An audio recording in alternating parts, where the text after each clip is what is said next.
43 পণ্য রপ্তানিতে মিলবে নগদ প্রণোদনা। 21 বছর বয়স হলেই 4% সুদে স্টার্টআপ লোন পাবেন উদ্যোক্তারা। যুক্তরাষ্ট্রের সঙ্গে বেশ কিছু বিষয়ে একমত বাংলাদেশ, জানালেন প্রধান উপদেষ্টা। রাজনৈতিক দলগুলো ঐক্যমত হলে 5 আগস্ট জুলাই ঘোষণাপত্র, জানালেন উপদেষ্টা আসিফ। ঝিনাইদহের কালীগঞ্জে হত্যাকারীর ফাঁসির দাবিতে বিএনপির সমাবেশ ও বিক্ষোভ। দর্শক, গ্রামের কাগজের সকালের খবরে আপনাকে স্বাগত। শুনছিলেন প্রধান শিরোনাম, এছাড়াও রয়েছে রাশিফল। এবার চলুন যাওয়া যাক মূল আয়োজনে। 2025-26 অর্থ বছরের প্রথম 6 মাসে 43 ধরনের রপ্তানি পণ্যে আগের হারেই নগদ সহায়তা দেওয়া হবে বলে জানিয়েছে বাংলাদেশ ব্যাংক। 1 জুলাই থেকে 30 ডিসেম্বর 2025 পর্যন্ত রপ্তানির ক্ষেত্রে এই প্রণোদনা কার্যকর থাকবে। রপ্তানিকারকরা 0.30% থেকে 10% পর্যন্ত সহায়তা পাবেন। তৈরি পোশাক খাতে সর্বোচ্চ 5.9%, চামড়াজাত পণ্যে 10% এবং ক্রাস্ট ও ফিনিশড লেদারে 6% প্রণোদনা থাকবে। প্রক্রিয়াজাত কৃষিপণ্য ও হালকা প্রকৌশল পণ্যে 10%, আসবাবপত্রে 8%, ওষুধের কাঁচামালে 5% এবং বাইসাইকেলে 3% সহায়তা থাকবে। বৈচিত্র্যময় পাট পণ্যে 10%, পাটজাত পণ্যে 5% এবং পাটের সুতায় 3% প্রণোদনা বহাল থাকবে। হিমায়িত চিংড়ি, মোটরসাইকেল, ইলেকট্রনিক্স, পেট, বোতল ফ্লেক্স, জাহাজ সহ বিভিন্ন পণ্যেও আগের মতোই নগদ সহায়তা থাকবে। ভর্তুকি পেতে রপ্তানিকারকদের অনুমোদিত অডিট ফার্ম দিয়ে নিরীক্ষা করাতে হবে। বাংলাদেশে 21 বছর বয়সী নাগরিকরা এখন থেকে বাণিজ্যিক ব্যাংক ও আর্থিক প্রতিষ্ঠান থেকে সর্বোচ্চ 4% সুদে স্টার্টআপ লোন নিতে পারবেন। বাংলাদেশ ব্যাংক স্টার্টআপ লোন সংক্রান্ত মাস্টার সার্কুলার জারি করে এই সুবিধা চালু করেছে। নতুন সার্কুলারে বলা হয়েছে, উদ্যোক্তারা মেয়াদি বা চলতি মূলধন ঋণের ক্ষেত্রে সর্বোচ্চ 4% সুদে অর্থায়ন পাবেন, যা ত্রৈমাসিক ভিত্তিতে প্রযোজ্য হবে। এই সুবিধা বিদ্যমান ও নতুন উভয় ধরনের স্টার্টআপের জন্য প্রযোজ্য হবে। তবে বিদ্যমান স্টার্টআপের নিবন্ধনের সময় থেকে সর্বোচ্চ 12 বছর পর্যন্ত প্রতিষ্ঠানগুলো এই সুবিধার আওতায় আসবে। শুল্ক ইস্যুতে দ্বিতীয় দিনের আলোচনায় বেশ কিছু বিষয়ে একমত হয়েছে বাংলাদেশ এবং মার্কিন যুক্তরাষ্ট্র। এমনটাই জানিয়েছেন অন্তর্বর্তী সরকারের প্রধান উপদেষ্টা অধ্যাপক ডক্টর মোহাম্মদ ইউনূস। শুক্রবার প্রধান উপদেষ্টার ভেরিফাইড ফেসবুক পেজ থেকে করা পোস্টে বিষয়টি নিশ্চিত করা হয়। এতে বলা হয়েছে, আলোচনার দ্বিতীয় দিনে দুই দেশের মধ্যে বর্তমান ও ভবিষ্যৎ বাণিজ্যের গতি প্রকৃতি কেমন হবে সেসব বিষয় উপস্থাপনের পর যুক্তিতর্ক হয়েছে। বেশ কিছু বিষয়ে দুই দেশ মোটামুটিভাবে একমত হয়েছে, কিছু বিষয় অমীমাংসিত রয়ে গেছে। আরও বলা হয়, ওয়াশিংটন ডিসিতে স্থানীয় সময় বৃহস্পতিবার দুই দেশের মধ্যে দ্বিতীয় দিনের আলোচনা শেষ হয়। শুক্রবার তৃতীয় দিনের আলোচনা হয়। রাজনৈতিক দলগুলো ঐক্যমত হলে আগামী 5 আগস্ট জুলাই ঘোষণাপত্র দেওয়ার চিন্তাভাবনা করছে সরকার। একথা জানিয়েছেন অন্তর্বর্তী সরকারের স্থানীয় সরকার উপদেষ্টা আসিফ মাহমুদ সজীব ভূঁইয়া। শুক্রবার কুমিল্লা জেলা আইনজীবী সমিতির নতুন ভবন উদ্বোধন উপলক্ষে এক মতবিনিময় সভা শেষে সাংবাদিকদের প্রশ্নের জবাবে তিনি কথা বলেন। উপদেষ্টা বলেন, জুলাই ঘোষণাপত্র নিয়ে কাজ চলছে। ইতোপূর্বে রাজনৈতিক দলগুলো থেকে প্রস্তাবনা নেওয়া হয়েছিল। তারা যাদের মতো করে ঘোষণাপত্রের কপি সরকারকে দিয়েছে।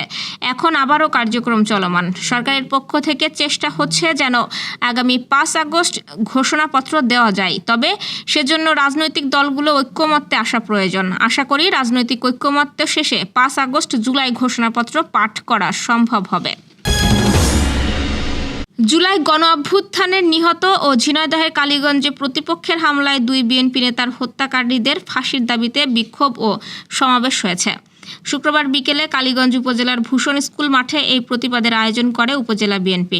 বিকেলে সমাবেশে কালীগঞ্জ উপজেলা বিএনপির সাবেক সিনিয়র যুগ্ম আহ্বায়ক হামিদুল ইসলাম হামিদ, পৌর বিএনপির আহ্বায়ক আতিয়া রহমান সহ স্থানীয় নেতৃবৃন্দ ও নিহতের স্বজনরা বক্তব্য রাখেন।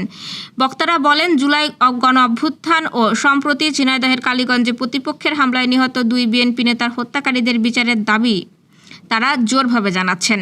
সমাবেশ শেষে সভাস্থল থেকে একটি বিক্ষোভ মিছিল বের করা হয়। মিছিলটি শহরের বিভিন্ন সড়ক ঘুরে নিমতলা বাসস্ট্যান্ড ঘুরে মোবারক আলী মাধ্যমিক বিদ্যালয়ে গিয়ে শেষ হয়। দর্শক, এ পর্যায়ে জেনে নিব কেমন যাবে আপনার আজকের দিন অর্থাৎ 12 জুলাইয়ের রাশিফল। মেষ রাশি, পারিবারিক বিষয়ে সচেতন থাকুন, শরীরের যত্ন নিন, আর্থিক যোগাযোগ শুভ, ব্যবসায়িক সংক্রান্ত বিষয় আপনার জন্য শুভ এবং ব্যক্তিগত বিষয়ে অন্যের সঙ্গে আলাপ করবেন না। বৃষ রাশির পারিবারিক পরিবেশ অনুকূলে থাকবে, ব্যবসায়িক লেনদেন সংক্রান্ত বিষয় আপনার জন্য শুভ, রোমান্টিক সম্পর্কে আনন্দ অনুভব করবেন এবং ব্যয় নিয়ন্ত্রণে রাখার চেষ্টা করুন। মিথুন রাশির দাম্পত্য জীবন ভালো যাবে, ব্যবসায়িক যোগাযোগ শুভ, আপনার পরিকল্পনা অনুযায়ী সফলতা পাবেন, শিক্ষা বিষয়ক সফলতা পাবেন, রোমান্টিক সম্পর্কে আনন্দ পাবেন এবং শারীরিক বিষয়ে সাবধান থাকতে হবে। কর্কট রাশি, ব্যয় নিয়ন্ত্রণে রাখার চেষ্টা করুন, পারিবারিক বিষয় নিয়ে যত্নশীল হন, এ সপ্তাহে বেশ কিছু ভালো সংবাদ পাবেন আপনি। আর্থিক বিষয় আপনার জন্য শুভ, প্রিয়জনের সঙ্গে পারস্পরিক সম্পর্কও ভালো যাবে।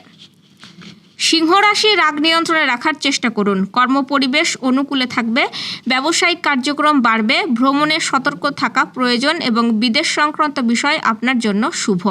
কন্যা রাশির পারিবারিক জীবন সুখময় ও স্বস্তিকর হবে, উচ্চশিক্ষা ও গবেষণামূলক কাজে সফলতা পাবেন, প্রিয়জনের সঙ্গে পারস্পরিক সম্পর্ক গভীর হবে এবং ব্যবসায়িক যোগাযোগ শুভ। তুলা রাশি, আত্মীয় স্বজনের সঙ্গে পারস্পরিক সম্পর্ক ভালো যাবে, মানসিক অস্থিরতা নিয়ন্ত্রণে রাখতে হবে, প্রিয়জনের সঙ্গে মতের অনৈক্য এড়িয়ে চলুন এবং শারীরিক বিষয় নিয়ে যত্নশীল হন। বৃশ্চিক রাশি, আর্থিক সংক্রান্ত বিষয় আপনার অনুকূলে থাকবে আজ, ব্যবসায়িক বিষয় নিয়ে সতর্কতা অবলম্বন করতে হবে, ভ্রমণে সতর্ক থাকুন, দাম্পত্য জীবনযাপনে সহনশীলতা বাড়াতে হবে এবং শারীরিক বিষয়ে সাবধান থাকতে হবে। ধনুরাশির আর্থিক লেনদেনে সাবধান হতে হবে, পেশাগত দক্ষতার জন্য আপনার মূল্যায়ন বাড়বে, রোমান্টিক সম্পর্কে সচেতন হলে ভালো হবে, ভ্রমণ শুভ এবং বৈদেশিক বিষয় নিয়ে যত্নশীল হন। মকর রাশি, প্রতিযোগিতামূলক কাজে সফলতা পাবেন, আর্থিক বিষয় আপনার জন্য শুভ, ব্যবসায়িক সফলতা পাবেন, কোনো শুভ পরিবর্তনের ইঙ্গিত পাবেন এবং আয় উপার্জনের ধারাবাহিকতা সফলভাবে অব্যাহত থাকবে। কুম্ভ রাশি, দাম্পত্য জীবনযাপনের সুখ সমৃদ্ধির জন্য বোঝাবুঝির প্রয়োজন, অর্থ উপার্জন সংক্রান্ত বিষয় নিয়ে যত্নশীল হন, রোমান্টিক সম্পর্কেও সচেতন হলে ভালো হবে। মীন রাশির শারীরিক বিষয়ে সাবধানে থাকতে হবে, ব্যবসা বাণিজ্য আপনার অনুকূলে থাকবে, বিনিয়োগে আপনার পরিকল্পনা অনুযায়ী সফলতা পাবেন এবং কর্মপরিবেশ আপনার অনুকূলে থাকবে। দর্শক, এই ছিল এখনকার আয়োজন। আগামীকাল ঠিক একই সময়ে সকালের খবর ও আপনার রাশিফল দেখতে ও জানতে চোখ রাখুন গ্রামের কাগজের ইউটিউব চ্যানেল ও ফেসবুক পেজে। আর প্রতিদিনের খবরের আপডেট পেতে আমাদের ইউটিউব চ্যানেল সাবস্ক্রাইব এবং ফেসবুক পেজ ফলো করে রাখতে ভুলবেন না। আমাদের পরবর্তী খবর দেখুন বিকাল 3টায়। শুভ বিদায়।